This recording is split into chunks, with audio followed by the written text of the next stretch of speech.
Hello everyone, welcome to our Satoshi talk. Let's welcome Graeme from Polymath to our show. Maybe Graeme, you can introduce yourself.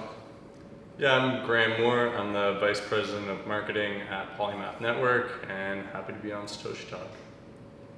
Cool. So talk to us about Polymath, what it does, what does it do? Yeah, so Polymath is an infrastructure project as well as a decentralized app that makes it easy for a company to create a security token. So if a listener doesn't know what a security token is an actual financial security, so something like an equity or a share in a fund, anything that can represent ownership in another thing. So generally an asset like a company or a piece of real estate or a piece of land or artwork, anything that represents ownership in that would be considered a financial security.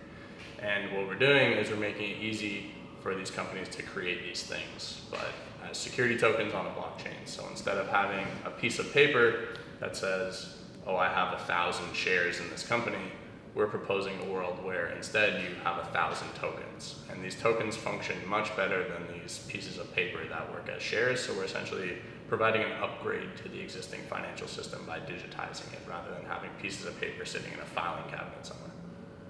Cool. So how does it work with government regulations? How does, in Ethereum, when people release ERC20, they just write a contract, it's a token, people start trading it. Even the SEC could say that's illegal, but that people still do it anyway. So how does Polymath work with government or the company that's supposed to raise money on Polymath? What's this workflow look like?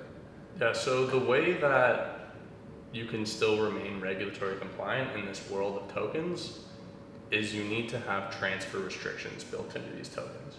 So there are companies who would do an ICO and they give their investors or their purchasers a utility token and they go, oh no, we KYC and AML verified every single person, they were accredited, whatever, they can say whatever they want. But there's nothing that stops those people who purchased those initial tokens from turning around and giving it to anybody on Earth. From dumping their bags to people. From dumping their bags on people, yeah. And so you can give those tokens to somebody who's on what's called an OFAC blacklist. So that's a list held by governments that says these people aren't allowed to have securities, or they could give the securities to people in countries that aren't allowed to have these securities. So generally you could think of places like North Korea. Citizens in North Korea generally aren't allowed to hold the securities of US companies. And so what Polymath has built is the ability to restrict transfers among people who have been KYC and AML verified, not only in the primary market where the company is selling securities, but also in the secondary market where people are trading securities amongst themselves. So that's essentially how you make it so that you can have a token that has all the benefits of blockchain technology with instantaneous settlement times, and you can trade them easily. They're very transparent and they're on a public ledger and you can see them and verify everything. But now you have it so that it's regulatory compliant and only authorized people can hold them. So the company still needs to deal with all the government regulations. It's just that in Polymath, it's done in such a way such that the transfer of tokens is only limited to a whitelist. Correct, yeah. So who's responsible for this whitelist? So the whitelist is maintained by the issuer or whoever the issuer wants to maintain it. So let's say there's a law firm and they're gonna issue tokens that represent equity in their law firm to their 5 partners or something. They don't need to outsource KYC to a KYC provider. I mean, so the company could just do KYC themselves. They could say, hey, Bob lives at this address, here's his passport, we take a photo, okay, done. Yeah, Bob's allowed to have this security, we verified that he's an accredited investor, he's allowed, okay, cool. But when there's a much larger offerings, and so with a Reg D offering, you can have up to 2,000 investors. And so in that scenario, the company probably doesn't want to read through the passports of 2,000 people. So the issuing company would outsource the KYC work to a KYC provider. And so the issuer still owns the whitelist and they still control it, but what they can do is they can allow the KYC provider to essentially verify and vet people and then add them to that whitelist as they go. So how does, it sounds like this is a system that can be done without Polymath. It definitely can be done Yeah. without Polymath. The way that I talk about that is kind of like anybody can go build their own iPhone. You know, it's like you can go build it if you want, but like it's much easier to just go to the store and buy one. Okay. And so what Polymath allows for is the ability to create a security token in 10 minutes. Right, and so that's not available anywhere else in the whole entire world. No matter who you go and talk to, no matter how amazing a developer is, you cannot build a security token offering smart contract that restricts transfers and that makes sure that everything you're doing is regulatory compliant in 10 minutes. It's impossible. And so if you want to do a security token offering, the tech is still a lot of work. So you'll have to go find a smart contract developer or a team of smart contract developers. You'll have to negotiate their wages. You'll have to make sure they're not ripping you off. You'll have to go consult some other smart contract developers. You'll have to wait for them to build it, which can take a couple months. And then you ultimately have to get that smart contract audited. And so that's also another $100,000 to $200,000. And so right now, today, you can actually go to the Polymath platform. You can use the smart contract that we have available, that we've created over the last few months, that we've had audited by the top auditors in the Ethereum business, and you can use that for 20,000 Poly. And so currently based on Poly prices, that's like $7,000 or something. Okay. And so like you can create a security token in 10 minutes for $7,000, or you can create it in 4 months for I see. $250,000. So Polymath sort of encapsulate the process into a already well-defined or pre-made templates of smart contract. Yeah, 100%. Interesting. Yeah. So where should the person get this Poly from secondary market basically? Yeah, so I mean, Is Polymath itself is Polymath token itself regulated in? so that's the interesting thing is that Poly is a utility token. Okay. Right, so Poly is purely used just to gain access to the platform Okay. and to buy the smart contract. It's used to also pay for things like the ticker reservation. So if you want a ticker for your security token, which you obviously would, like what ticker would you want for your security token? What? ABC. Yeah, okay, so if you want the ABC ticker, you have to pay 250 Poly to get that. Okay. And I then see. when you actually create the token, it's another 250 Poly. And then to pay for the smart contract, that's currently 20,000 Poly. And this paying is paying to the smart contract creator. Correct, yeah. And so what we're ultimately trying to do is create an entire market for all of the services that you would need in a security token offering. So while today the only smart contract that exists on the platform was created by our developers at Polymath, anybody can create a smart contract and put it on the platform available to be used. And so we're charging 20,000 Poly right now because we think that makes sense. We think people want to use it, but there's absolutely nothing. I see. stopping. People can even do a free one as long as if they actually want to do it. If a developer wants to take a few months of their time and then offer a free security token offering contract, we want that. Okay. Right? Like what we want is we want people using Polymath. We want people creating security tokens. We want to create this world where there's a better financial system where securities are not pieces of paper and instead they're tokens on blockchains. But even, we could say they're token blockchain, but it's only transferable among the whitelisted people. So in some sense, it just provides liquidity to like a small set of people anyway. Correct, yeah. Which is currently, I would assume, like not very liquid. Yeah, so it depends. Okay. We actually have a company right now that we're working very closely with, a company called Coral. And so they're a company in Canada. They're doing a public offering to Canadians and US citizens. So they're doing an offering out of Canada and the US, and they're being a full public company. So I mean, their whitelist will be very, very big because they're able to have a very large amount of shareholders. But there are instances, like what we're talking about, where you'll have some type of offering where the amount of investors you can have is very low. Okay. But we're still going from a world where you might have 5 or 10 shareholders, and it's really, really hard to trade those securities because you have to call a lawyer, you have to get a transfer agent involved, you have to get all of these people involved. Where in that world you kind of stay at 10 shareholders because you never ever end up selling anything and you have no liquidity. To a world where you can have 2,000 people actively trading securities around. So it's still much better than the legacy system. So as the company, let's say the company is successful, eventually the company will say give dividends or something to the token holders basically. how do those things work? Like how does the company give dividends or give more equity or like these kind of things? Today, how it works is somewhat of a manual process still. So essentially what would happen is the company would tell all of its investors, they would say, hey, we're going to issue a dividend.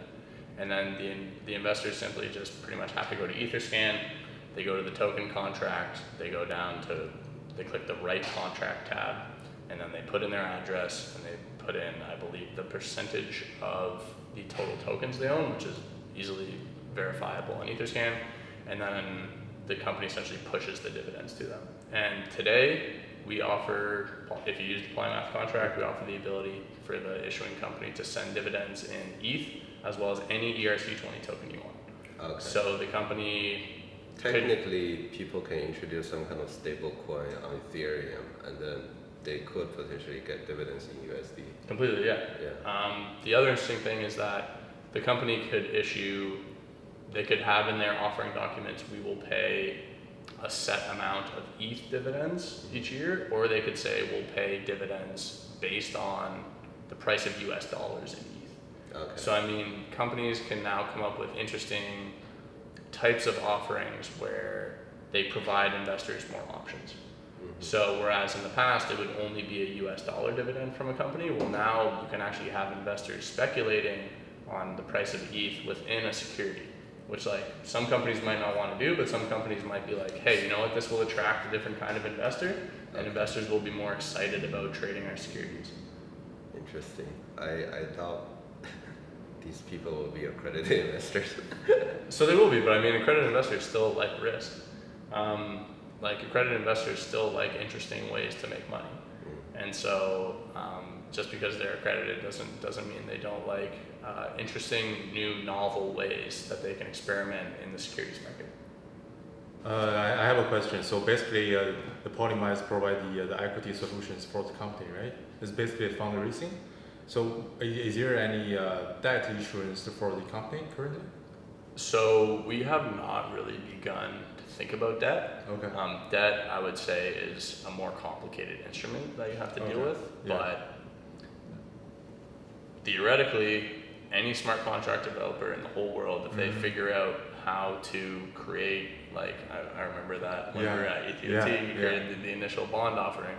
So, I mean, any smart contract developer can put that on the Polymath platform and say, if you want to issue a bond, if you want to issue a debt instrument, use this contract, and here's the price. And so, while we've been very, very focused on equity and shares and funds, just because that's mostly the people that we've been talking to, and that's kind of the area that we really understand ourselves. You can theoretically use Polymath for any security on it. Yeah. So basically, Polymath is still based on Ethereum, right? 100%, yeah. Yeah. So what's this smart contract and Ethereum smart contract? What's the difference? What do you mean? Like you still have the smart contract to issue the equities and send the dividends, right? So that's still a Ethereum contract, smart contract. Yeah. So it's totally based on Ethereum today. Okay. Yeah. Okay. Yeah. So I have a really interesting question. What's preventing people from copying your exact contract and just replace the token with, say, Ethereum? Nothing.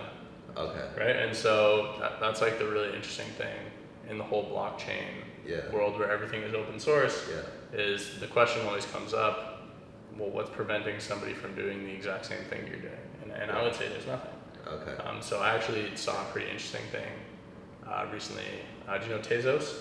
Yes. Yeah. Okay, and so Tezos for a couple times. Yeah, right. And so Tezos said, okay, we're going to require that you go through a KYC process before you give your tokens, because Tezos did, I believe they did their crowd sale in 2017, and like the blockchain world was a little bit different back then, where nobody was really that focused on KYC, and they just went, no, these things are utility tokens, you know, we can do whatever we want. And then Tezos recently came out and said, oh no, we're going to require KYC, and a bunch of people were really upset. And they said, we're not going to go through KYC, we're going to fork Tezos and have a non-KYC version of Tezos. That's pretty interesting. That's one of the interesting property of blockchain generally, that it's very easy to exit from the system.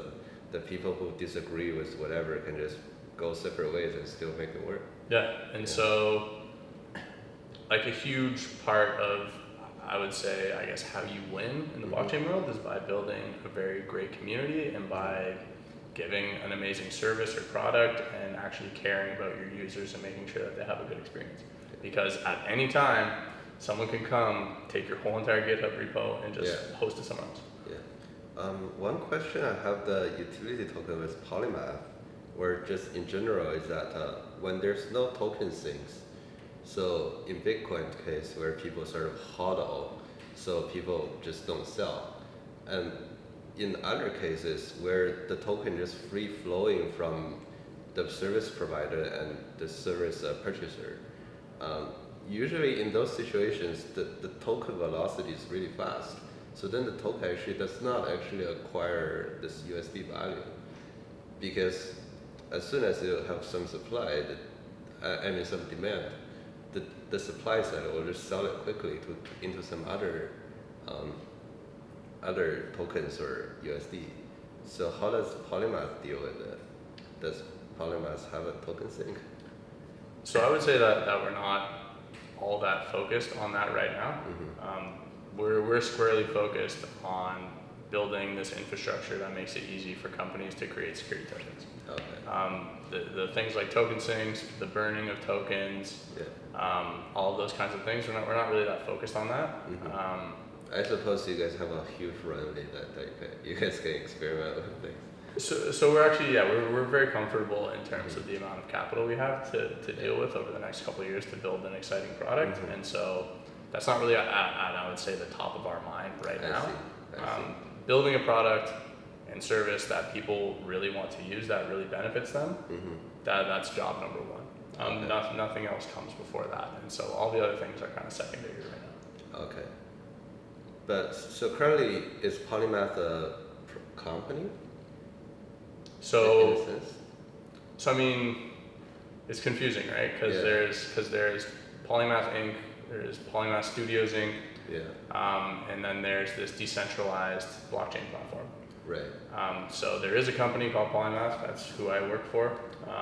But then there's also this dApp that just exists on Ethereum. That's completely decentralized. Yeah.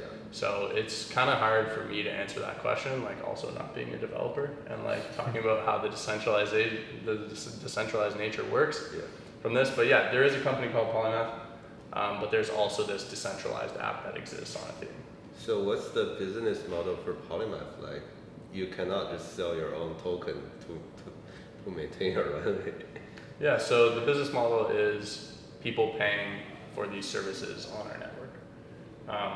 And so as more developers come in and start writing contracts, you'll get more competition, and gradually your profit margin will sort of decrease in a sense. Yeah, and so ultimately there's a lot of ways that we have to capture value. Okay. So you could theoretically take a cut of fees on those smart contracts in the future. Right. We aren't planning on doing that today. That's not really on our roadmap or anything, but if it was required, that's something that you could think about. Interesting. Also, for example, part of why people come to the Polymath platform is, so like I'll just kind of like walk you through what the dApp looks like in terms of if you're an issuing company, you're going to issue a security token. So you come to the platform, you fill out some info about your company, and then a page pops up and it says, do you have legal counsel? Like, do you have a law firm who's making sure you're not going to go to jail? Like, no? Okay, well, here are the 5 firms that we recommend. Okay. 1, 2, 3, 4, 5. You look at them, you see all of the raises they've helped with in the past, all of the companies, all of the ratings that they have, and then you click one of those. And so you actually get an introduction to those lawyers. Okay. Next page, do you have somebody who's helping you fundraise? Like, this would be somebody like an investment bank or somebody who's specifically very knowledgeable about the blockchain world. No, you don't have anybody who's helping you fundraise? Okay, well, here are the 5 that we recommend. Do you have anybody who is helping you with the KYC? Do you have a KYC provider? No, well, here are the ones we recommend. And so today we aren't taking any cut of fees whatsoever, nothing whatsoever. Yeah, I see. Yeah. I see. Potentially, if we wanted to, you could essentially just click turn a button and try to earn fees that way. So there's a lot of ways, and there is such a big market for the world of securities and the services around creating and issuing and launching and trading securities that we're not really worried about value capture. Like, you've seen how much money the New York Stock Exchange makes. You've seen how much money Goldman Sachs makes. Like, you've seen how much money ComputerShare makes, which is a transfer agent. Like, I wouldn't say we're worried about capturing value. I would say we're worried about building a great product, and then value capture will come in whatever way we feel like makes sense. Okay. So are there companies currently approaching you guys to try to do this thing? Lots. Oh yeah. I think we talked about one a little bit earlier called Coral. So that's kind of our biggest one that we're talking about very publicly, just because we really like those guys and they've made. Are they currently live on Polymath? No. So Okay. they over the last I want to say maybe a year have been engaged with regulators like to a level that is almost mind-boggling. Okay. So they are making 100% sure that everything they're doing is above board and that regulators in Canada and the US are totally happy with it. Okay. And so they would know better than me in terms of when exactly they're looking to go live and complete their fundraise and issue their token. But the date that we most recently were talking with them about was going to be around the end of August, maybe September. Will that be your first customer? That would be the first one, yeah. Oh, and so okay. our DApp actually went live 2 days ago, Cool. right? And so this is still very, very new. And actually, we have a Slack channel at our company where it auto generates all the tickers that are being reserved. And so there's actually, I think, like 30 yesterday. Oh. And so a lot of companies are coming and they're saying, hey, yeah, I think I want to reserve my ticker. I want to make sure that I have the ABC token. Okay. A few months from now. I don't want somebody else to steal the ABC token. So people are actually coming, paying $250 poly, and reserving their ticker. And so Cool. there are some other companies, yeah. And so there are some other companies as well. In addition to Coral, I would say our goal right now is to have 5 security tokens launched that raise over $10 million within 3 months. Okay. And I think that's very, very doable based on the companies we've been talking to, based on where they are in their legal process and where they are in terms of fundraising and the network they have to fundraise. So that's at least looking at the numbers that we've talked about recently internally, it's going to be about $100 million raised using the Polymath smart contract and using our platform. So that's pretty exciting. And that's something that we're really looking forward to. But I would say personally, what I'm more looking forward to are these companies that we haven't talked to yet. And so companies that we don't even know exist, that just show up and they realize, wow, I can create a security token in 10 minutes. And then they just go, they create their security token, and now they have all of these securities that people can buy and sell. Well, technically, they do it in 10 minutes to create a contract, but they still need to talk to their lawyers and stuff. That's the bulk part of it. I would very, very clearly state, talk to your lawyers. Get legal counsel when you're dealing with the world of financial securities. There are so many regulations and so many things that have to deal with cross-jurisdictional regulation. Yeah. So having investors in the United States is a completely different world than having investors in Germany. So if you're doing any kind of fundraise for financial securities, get legal counsel. And so yeah, that's still the most manual thing in the process by far. But ultimately what we want to do is to make these contracts so bulletproof and so easy to use that the legal process is not as important. So you could imagine a world in, let's say, 4 to 5 years where you go to the Polymath platform and you click the button that says, I want to do a Reg D offering in the US to United States accredited investors. Okay. Right? And then all of the legal work essentially is auto-populated. All of the documents you need to file with the government, all of those types of things are automatically done for you. And like ultimately for me, like that's the grand vision of what Polymath is. But for now, go seek your legal counsel, go take the necessary few months that it takes to work with them to make sure everything is proper, that you've crossed all of your T's, you've dotted all of your I's, and everything is above board. But yes, that part is still very manual. Cool. Is there any ratings for the companies? Any what, sir? Any ratings for the companies? Like you onboard some companies and you provide those companies to your investors.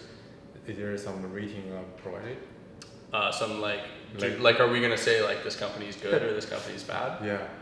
No. So we're like actually staying very far away from that. Oh, okay. Like you could think of us kind of in terms of like, because it is ultimately at the end of the day a decentralized app. Yeah.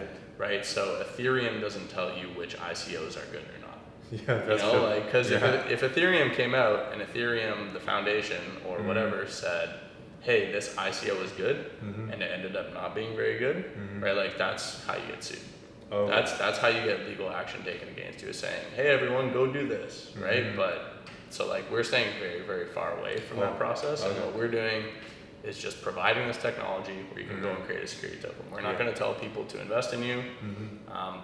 What we are essentially planning on doing is saying, hey, here are the companies who have created a security token using our platform. But we're not going to say this one's good, this one's bad, this one's good, this one's bad. Okay, but for the investment banking, there's when the company launching security, they will just have some Moody's or S&P ratings. So probably you in the future you will outsource those jobs to other companies Yeah, so on this platform, right? yeah, so like that's something that we could incorporate. Is it could be something like, okay, now you can go through this portal and you can see ratings from somebody like a Moody's or somebody like a Standard & Poor's. Like that is something that we could do, but we ourselves are not a rating agency, and we're Okay. also not an investment bank. Okay. Yeah. So I wonder all those companies when they go to the raise the equities and the investor go to the secondary market. The secondary market is still the same like the exchange. They can go to Binance, like go to Huobi, all those exchange to do the trade. So Huobi and Binance today aren't trading security tokens, Okay. right? So as far as I understand from the things that I've read from Huobi and from Binance is they are happy trading utility tokens. Like Binance Okay. made something like $1 billion in the first quarter of this year. Was that the number? I think I can't remember. I can't remember. It was something like Binance made $1 billion in the first quarter or something. Yeah. And it was like, why would they bother getting into the world of financial securities when they're making $1 billion a quarter? And so Binance did actually announce recently, after I'm saying that, is that they're thinking about a decentralized security exchange. So actually, one of our guys who's in Korea, Heslin, was interviewing CZ at a conference, and CZ was talking about a decentralized security exchange. And so I thought that was really, really cool. But today, no, Binance is not trading security tokens. Who is trading security tokens today, though? Open Finance is one place. And so we have a very, very close relationship and partnership with Open Finance, where they're actually live right now. I think it's openfinancenetwork.com. I can't remember 100% for sure. But so you can actually go and trade security tokens today. And so what we're doing with Open Finance and also with other players like T0 as well is essentially making sure that all of our technologies are compatible. Where because we have this whitelist that essentially can prevent people from buying and selling things, that introduces a layer of complexity for these exchanges. And so they need to make sure that the systems that they have are able to plug into those types of things and make sure that trading can still take place in a regulatory compliant way. Okay. Yeah. Okay, cool. So let's take a step back. So looking at the blockchain world, new things are coming all the time, and then old things are, in some sense, dying all the time as well. There's constantly changing of ideas. What's your general take on it? Is it here to stay, or is most of the things going away? Only a couple of things here to stay, or just what's your take on it? Yeah, I think this is the most excited I've ever been in my whole entire life. The technological solutions that are coming out of this technology is absolutely mind-boggling.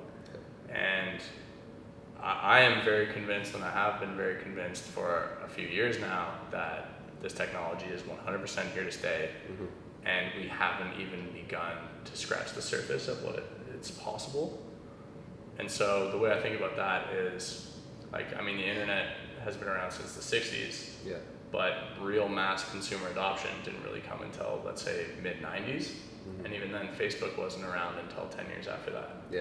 And so we are in the very, very early innings, in the very, very early days of people building things, utilizing blockchain technology and thinking about new ways to think about the world and decentralization and ownership and identity and money itself and securities and all of these things. And I think we are going to see some things built that we didn't even think was possible.